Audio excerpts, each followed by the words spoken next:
Hello મિત્રો, જય માતાજી। આજે આપણે નવા વિડીયોની અંદર તમારું સ્વાગત છે અને આજે આપણે વાત કરવાના છીએ કે બાધા લેવાય કે નહીં। મિત્રો, ઘણા લોકોને એમ હોતું હોય છે કે બાધા લેવા પણ અમુક બિયાતા હોય છે કે બાધા લેવાય કે નહીં, આપણી ઘરની માતા રૂઠી જાય કે નહીં, એવું ઘણા લોકોને મનમાં પાછું હોતું હોય છે મિત્રો।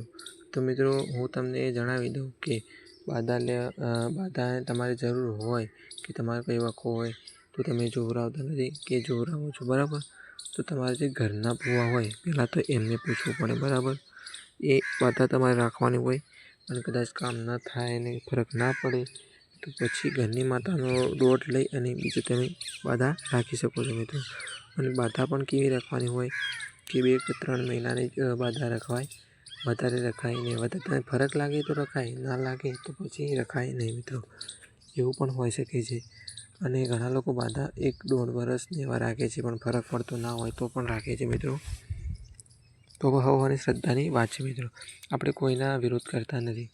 તો હું તો તમને એમ જ કહું છું કે તમારી ઘરની માતાનો જેટલો તમે વિશ્વાસ રાખો એટલું તમારું કામ થાય છે મિત્રો। અને તમારે કંઈ આઘું પાછું લાગે કે ફરક નથી પડતો તો તમે બીજી બાધા લઈ શકો છો, પણ તમારી ઘરની માતાનો દોટ લઈ અને પછી રજા લઈને કરી શકો છો મિત્રો। અને હું તમને એમ કહું છું કે તમે આપણી વાર્તા જુઓ છો પણ તમે લાઈક નથી કરતા, એના લીધે આપણે વિડીયો ઓછા નાખીએ છીએ, પણ વિડીયો નાખતા રહીશું તો તમે વિડીયો જોવાનું રાખજો અને લાઈક કરવા રાખજો મિત્રો। અને હું એમ કહું છું કે માતાજીને રાજી કરવા માટે શું કરવું જોઈએ કે તમે બાધા રાખો છો અને પૂછ્યા વગર રાખો તો માતાજીને ખોટું લાગે છે કે મને પૂછવું તું, હું કામ કરી આપીશ, પણ તમે ડાયરેક્ટ રાખી દો તો માતાજીને તમે ખોટું પણ લાગે છે મિત્રો।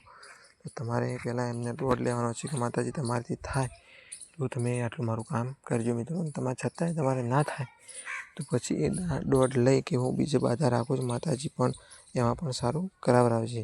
તો એમ કંઈ બાધા તમારે સારી થાય તો એ તમારું કામ થાય તો ઘરની માતાને પણ ભૂલી જવાય નહીં મિત્રો, કેમ કે એ છીએ તો આપણે છીએ મિત્રો, એના લીધે કંઈ થઈ શકે નહીં, તો તમારે એનું પણ કરવું જોઈએ।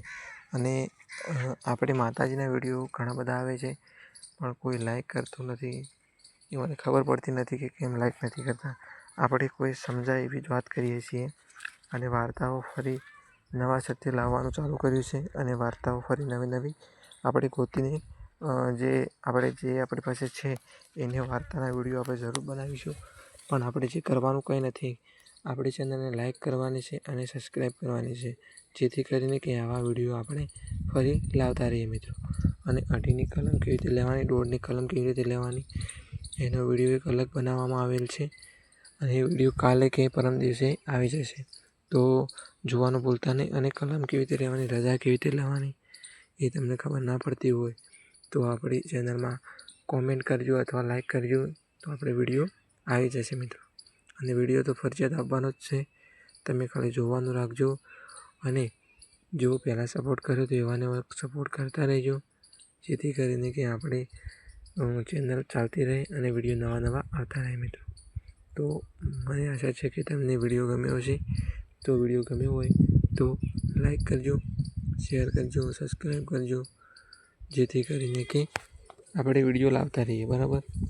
તો મને વાર્તાઓ ટૂંક સમયમાં ફરી વાર્તાઓ એક ધારી ચાલુ કરવાની છે બનાવવાની, તો જોતા રહેજો અને મેલડી ચોરુની ચેનલને આગળ વધારજો। અને અમે ફરી એકવાર કહું છું કે અમે કોઈ ભૂવાનો વિરોધ કરતા નથી મિત્રો, તો લાઈક કરજો, શેર કરજો। જય માતાજી।